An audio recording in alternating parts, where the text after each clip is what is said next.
This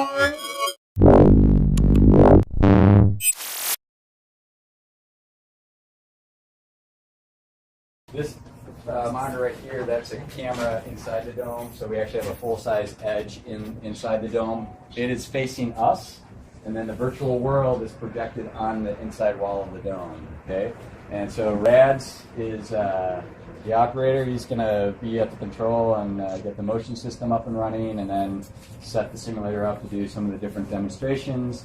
And my name is Mike Blommer. I manage the facility here, and I'll tell you a little bit about Vertex and what we use it for. And after Ritas goes for her drive, we'll all go inside of the dome so you can see what the simulator looks like. And if there's still time remaining, we'll come back out here. And if I'm correct, you guys have just heard about some of the technology on the Fusion, right, with the lane. So I can show you, we had done a drowsy driver study a number of years ago and show you some of the results from one participant who was very sleepy. So it's pretty interesting. So a little bit overview of Vertex. Vertex stands for Virtual Test Track Experiment. It is a large motion-based simulator, which you will see in just a moment. The dome sits on these 6 hydraulic actuators. We have about 12 feet of motion side to side, front to back, about 6 feet up and down, and then it also does the roll, pitch, and yaw. So a lot of motion. We claim it's the most advanced in the automotive industry in North America. There is another simulator in North America that has a little bit more motion. It's actually situated a little bit more like the picture here, and that's at the University of Iowa. Ooh. So yes, the dome is coming forward. That gives Ritas the sensation she's actually accelerating, right? So it's actually moving forward, it's pitching up a little bit, and that gives her the sense that she's accelerating the vehicle. And I'll just orient you real quick to some of the monitors. These 3 monitors that are up here, those are blended together inside the dome to be a continuous view of her front forward driving scene. So she's looking straight down the road. She is in control. The 2 monitors over here is what Ritas would see if she looked in her driver or passenger side view. So those are looking back behind her. And then again, some of the monitors here again, forward front driving. This is, there's a TV right behind the second row in the edge, so Ritas looks in the center rearview mirror, she sees what's in this image. Okay, we obviously have a number of cameras inside of the vehicle to see what the driver's doing. If you also look behind you, there's a number of videos that are replicated. So when we do our studies, we record not only the video that you see there, but all kinds of numerical data. The steering wheel angle is a function of time, what that dome is doing, where the vehicle is in its lane, everything, so we can recreate the simulated environment. Okay, so Ritas is doing some lane changes right now, just going back and forth, just to give you a sense of what the simulator can do in terms of motion. Now, inside the dome, it's going to feel just like, it should feel just like driving a car. So, although it sounds cool to be in the motion driving simulator, yeah, she's changing lanes, whatever. I think it's actually much cooler to be out here watching a big 22-foot diameter dome going side to side. You don't see that every day. So what types of studies and what do we use this simulator for? We look at active safety technologies, driver assistive technologies in the research frame of development within Ford. So things that we're looking at new technologies, we want to study them in a driving environment, see if it's something that we want to pursue developing and investigating.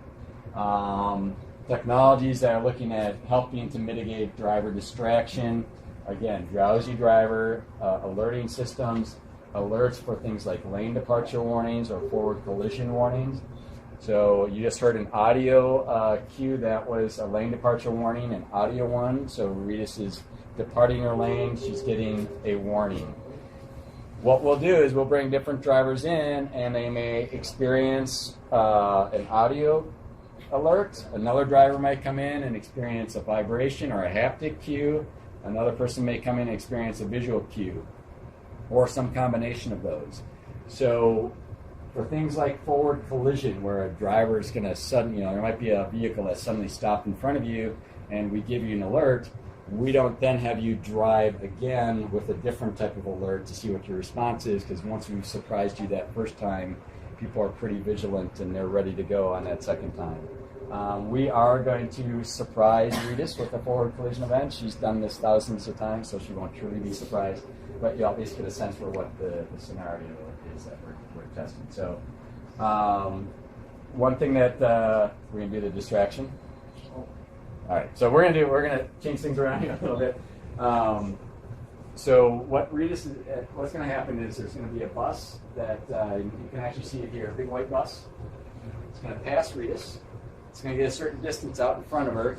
She's going to be asked to read some numbers. And while she's looking away from the road, that vehicle is going to instantaneously jump into her lane. It's going to decelerate, and she will get a forward collision warning.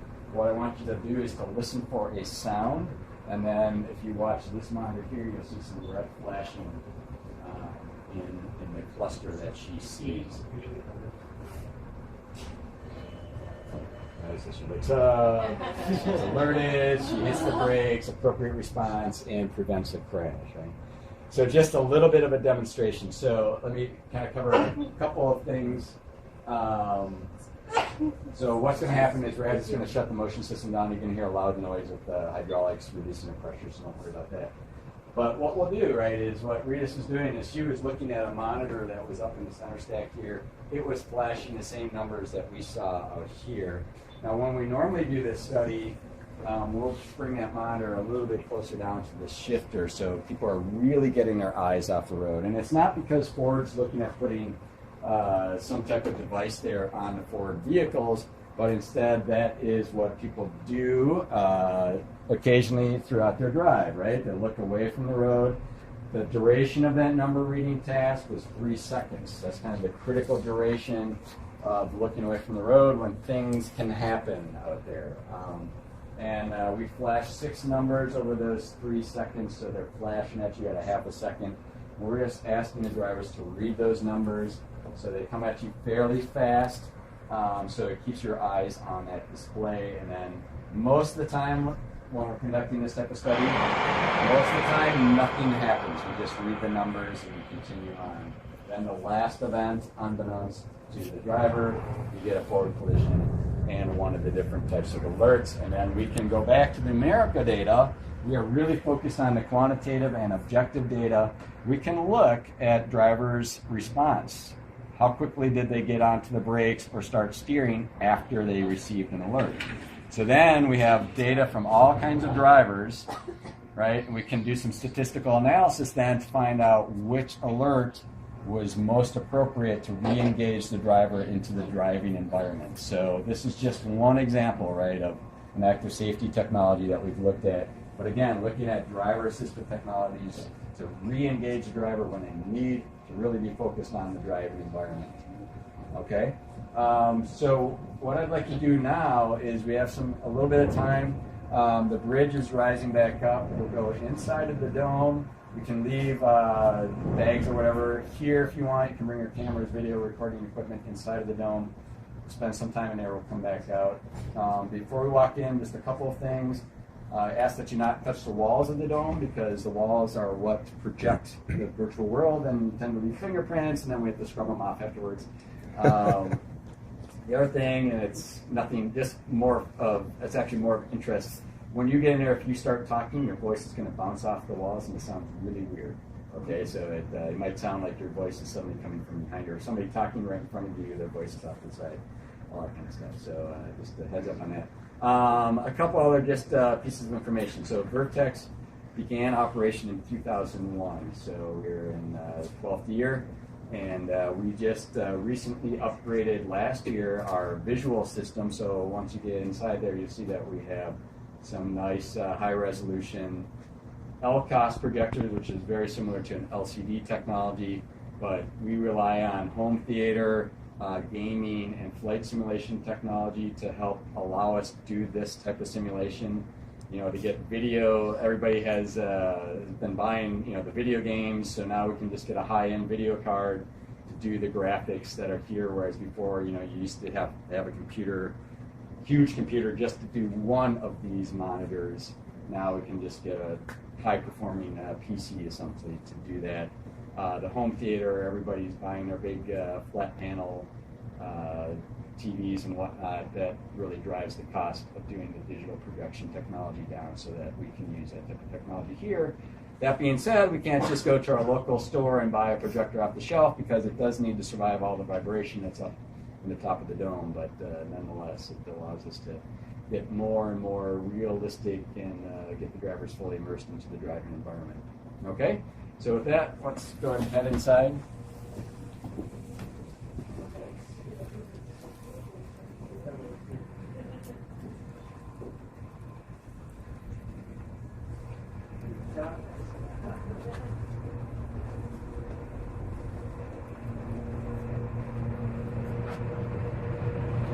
Here we go. Woohoo! Come around, we'll try to get everybody in here, get some people going around to the front. And we're just going to get around. If you want to sit in the driver's seat, feel free to do so.